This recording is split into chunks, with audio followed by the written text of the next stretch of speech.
Update 36 Beta 2 is now live on Bullroar, and in this video I'm gonna go through all the new changes.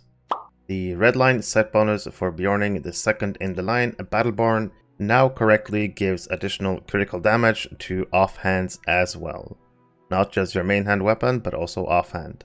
The Captain Breakout skill Withdraw can now be used to free yourself from a root. And the Captain class deed, Fear No Darkness, should progress even if you have the Courageous Convocation traded. For the Warden class, Force March will no longer be toggled off when you enter combat, but of course you lose your out of combat run speed while you're in combat. You can just try this one out. Force March is on. I enter combat, and you can see it doesn't toggle off, but you do lose the run speed. But as soon as you kill the enemy, Force March is active again. Nice quality of life change for Warden. The lock system in the Gwathrenost raid should now work similarly to the way Hidden Horde works, whereas if you get the quest, you can track your progress, and you won't be asked to complete the quest at the end to lose all your progress, but you can instead have your quest active and have your locks active for the remainder of the week. We had a couple of quest guide updates to the Asanul Bizarre area, just to make the questing easier to find stuff and the rare enemies.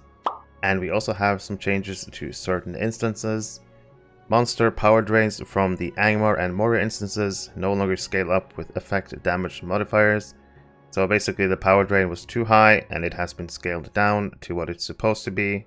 And a couple of changes for the Anuminas instances.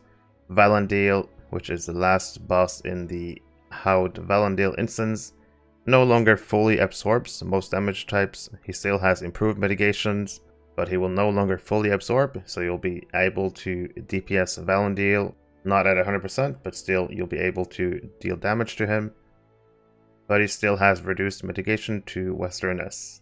And the reflect potency for the Fire Limrefn and the Fiery Armors has been reduced. I'm sure a lot of people can relate to this reflect on the glowing lights, you know, who hasn't killed himself trying to kill those lights. The potency on this reflect has been reduced, and the reflect no longer discriminates by damage type, so it's no longer just fire damage, it's any damage. Delving mission givers in skirmish camps will now give the delving weeklies.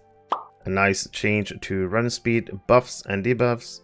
Run speed effects should now only overwrite the effects of the same kind, so out of combat, in combat, or a debuff. And the most potent effect should always be the one of which is actively applied. Meaning that if a captain pops Make Haste, and Make Haste is greater than your run speed, you will get the benefit of Make Haste. If you use something to make your run speed higher than Make Haste, then your run speed should be the highest. So the highest run speed should always be applied to the character. Moving on to some PvMP news, the weekly quest Battle Across the Ettenmoors should now give slightly improved rewards, and any Freepside Ettenmoors quest should now give considerably more legendary item XP as a reward. The Ranger session play had the damage on their skills increased. Many monster players' skill power costs have been adjusted. In particular, several healing skills cost more power than before. The base critical heal multiplier for most creepside heals has been reduced from 1.5 to 1.2. So your critical heals as a monster player should be slightly weaker. For the Orc Defiler class, Fertile Slime and Fungal Spores had their cooldowns reduced.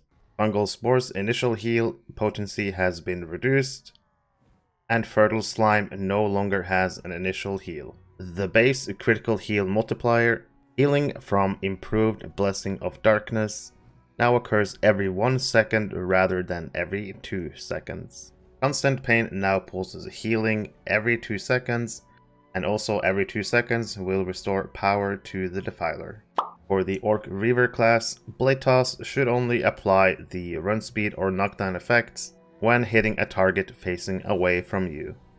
For the Spider Weaver, several of the spider animations should no longer slow down when you gain attack speed buffs, And Trapdoor Sanctuary now lasts for 10 seconds, and when traded it'll heal 5% of your max health every second. Most people would have heard by now that Amazon Games are gonna make a new Lord of the Rings MMORPG, and I just wanted to finish this video with a note from Middle-earth Enterprises and Standing Stone Games to the LOTRO community. This post is by Cordovan on the forums. He says, "Hello everyone, during the past few days we've received a number of notes from excited and concerned community members about a new MMO coming to the Tolkienverse from Amazon Games. Some folks have asked what this means for LOTRO. We wanted to give everyone in the community an update and assure you all that LOTRO is not going away. Like you, we and our partners at Middle-earth Enterprises are huge fans of LOTRO. It is beloved, it is 16, it is evergreen. LOTRO is like the long-lived Ents, Elves and Dwarves, and we, mere mortals, are the stewards of LOTRO and its community. Standing Stone has every intention of growing and supporting this community. The road goes ever on." So I would say expected news and good news. LOTRO will still go strong, even with this new MMO coming over the next few years. And me, as a fan of LOTRO, I'm happy. I want to see more of the world. I want to see more level increases. I want to see more Lord of the Rings online content. So in my eyes, this is an assuring post and good news. Hey! Hey you! Yeah, you! What do you want? You enjoy my content and you want to support me? Fine, I'll show you how you can do it. I would really appreciate if you like the video and subscribe to my channel. You can also support me through my Ko-fi homepage. If you're playing or looking to play Lord of the Rings online, there is one place you need to be.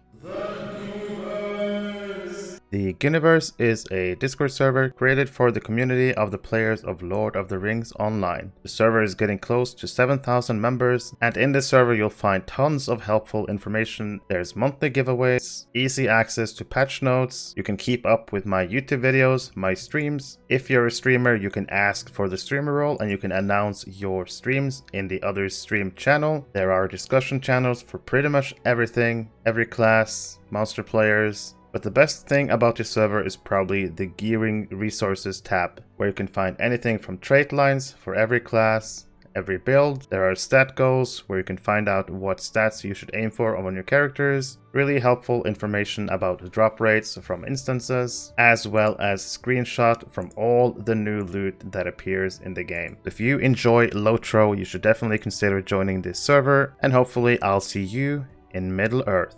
If you were part of the Ghyniverse already, you might have noticed that another tab appeared at the top, the LFF server. This server is a brand new server that I created, the LFF Ghyniverse. In this server, you can select which servers you want to keep up with, and once you select your server, say you select Arkenstone, you will see the LFF, the kinship advertisement, looking for kinship and trade channels, and there's also voice channels if people want to use those. The LFF channel is basically a looking for fellowship channel where people can post if they need players for the runs, and this way people don't have to be logged into the game to see the chat. They can just instead get a notification on their Discord. There's also a kinship advertisement page where kins can post their kinship advertisement and have people join their kins. And you can also post in the looking for kinship chat if you're looking for a kinship, but make sure to take a look in the kinship advertisement first and look through all the kin to find a suitable kin for you. There's also a trade channel if people want to buy or sell stuff that you can use. Hopefully you'll consider joining this server to bring the community even more together, not just in the game, but also outside of the game.